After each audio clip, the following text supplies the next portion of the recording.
एक ऐसा सीक्रेट, एक ऐसा रहस्य जिसे जानकर आप लोग भी अपने जीवन में सफलता को बहुत जल्दी छू सकते हैं। सक्सेस को पाने के लिए आप लोगों को बहुत ज्यादा वेट नहीं करना पड़ेगा, आसानी से आप सफलता की सीढ़ियों पे चढ़ सकते हैं। वह रहस्य क्या है? यह कोई जादुई पेंसिल नहीं है कि हमने ख्वाब सजाया, हमारी मांग है, स्केच बनाया और वह पूरी हो गई। यह कोई ऑनलाइन ऑर्डर करने वाला प्रोडक्ट भी नहीं है सक्सेस, जो आपने ऑर्डर किया और सक्सेस आपके घर पे ऑनलाइन ऑर्डर के थ्रू आ गया। यह कुछ और है। आज हम बात करेंगे इस सीक्रेट के बारे में। एक फॉर्मूला मैं आप लोगों के साथ शेयर करूंगा। उससे पहले आप लोगों से एक बार रिक्वेस्ट करता हूं, अगर इस चैनल को आप लोग पहली बार देख रहे हैं तो प्लीज नीचे दिए गए लिंक पर क्लिक करके सभी सब्सक्राइब कर लीजिएगा, क्योंकि यही एक शुभ मुहूर्त है। तो मैं बात कर रहा था, ऐसा कौन सा सीक्रेट है या कोई ऐसा फॉर्मूला नहीं है जो हाथ में घड़ी की तरह पहना, दबाया और फॉर्मूला एक्टिवेट हो गया। यह फॉर्मूला है आपकी लग्न कुंडली में।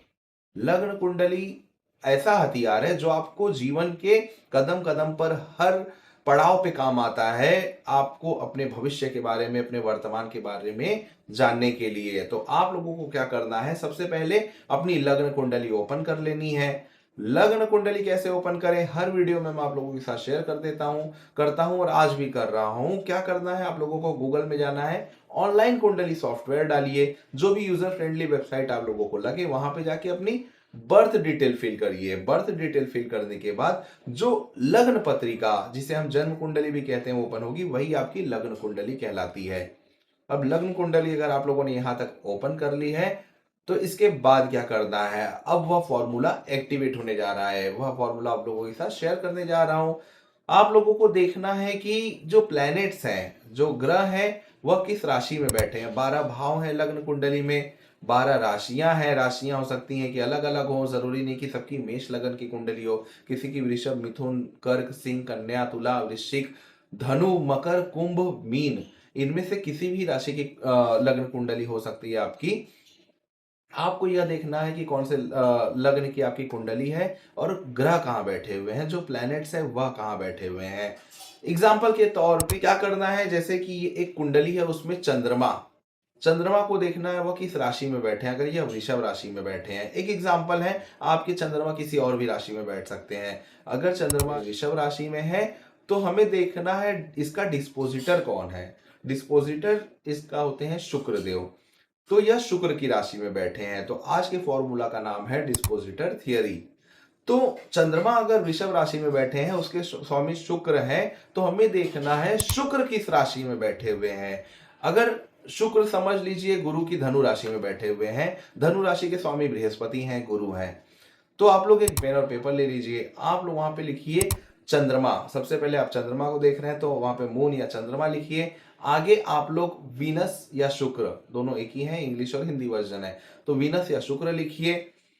ये क्यों कहा मैंने ऐसा, क्योंकि चंद्रमा का जो डिस्पोजिटर है, जो अभी बताया, वो वीनस है, शुक्र है। तो चंद्रमा फिर शुक्र, फिर उसके आगे गुरु लिखेंगे, क्योंकि जो शुक्र के डिस्पोजिटर है वह है गुरु। तो चंद्रमा, शुक्र, गुरु, मून, वीनस, जुपिटर, यहां तक हो गया। अब जुपिटर देखिए, जुपिटर किस राशि में बैठे हुए हैं। हो सकता है जुपिटर अपनी ही राशि में बैठे होंगे, या फिर किसी और भी राशि में हो सकते हैं। अगर एग्जाम्पल के तौर पे वह मीन राशि में बैठे हैं, तो मीन राशि के स्वामी स्वयं जुपिटर हैं, गुरु हैं।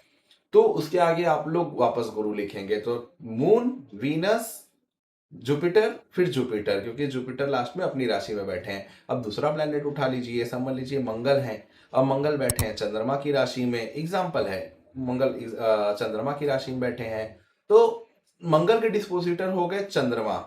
तो फिर से आप नीचे लिखेंगे मंगल, मार्स, फिर आगे वापस मून या फिर चंद्रमा, फिर शुक्र, क्योंकि चंद्रमा के डिस्पोजिटर शुक्र हुए, फिर गुरु, क्योंकि शुक्र के डिस्पोजिटर गुरु हुए। उसके बाद फिर वापस गुरु अपनी राशि में बैठे थे, तो वापस गुरु। तो ऊपर देखेंगे गुरु आए, नीचे गुरु लास्ट में आए। अब इसके आगे हम शनि देख लेते हैं।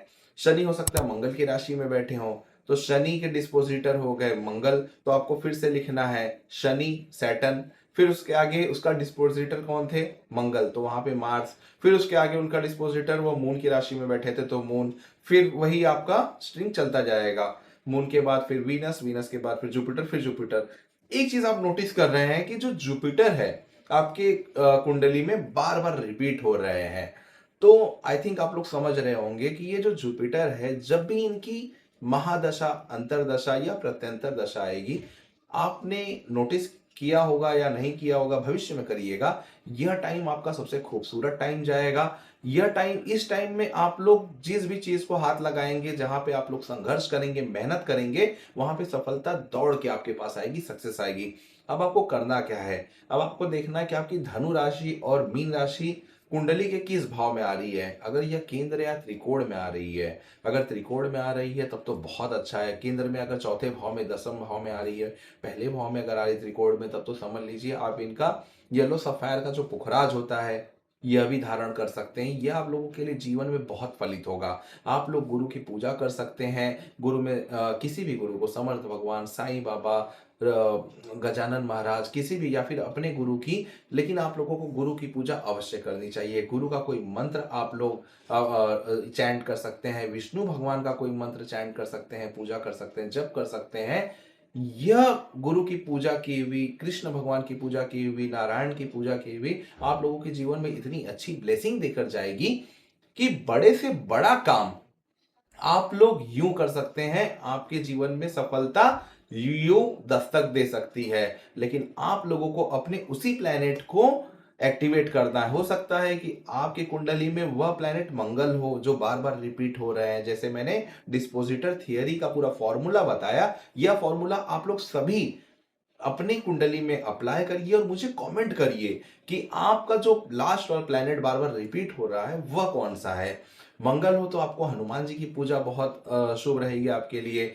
आप लोग मूंगा पहन सकते हैं अगर मंगल जो है, अगर वह त्रिकोण के स्वामी है या फिर अच्छे भाव के स्वामी है। बुध है तो आप लोगों को गणेश जी को दुर्वा चढ़ाना चाहिए, अथर्वशीर्ष का पाठ सीखना चाहिए, पढ़ना चाहिए, या फिर गणपति भगवान की पूजा करनी चाहिए।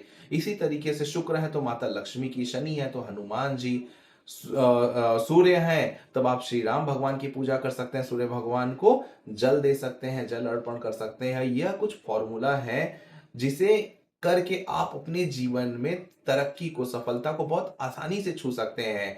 क्योंकि यह जो प्लेनेट एक बार एक्टिवेट हो गए ना, यह प्लेनेट बार बार आपको कह रहे हैं कि मुझे एक्टिवेट करो, उसके बाद काम मैं करूंगा, आप सिर्फ देखो। तो आप लोग इनको एक्टिवेट करो, अपने लाइफ में थोड़ी सी मेहनत करो, और उसके बाद देखो कि जो बार बार संघर्ष करना पड़ रहा था किसी एक काम को करने के लिए, वह कितनी आसानी से होता हुआ दिखाई दे रहा है।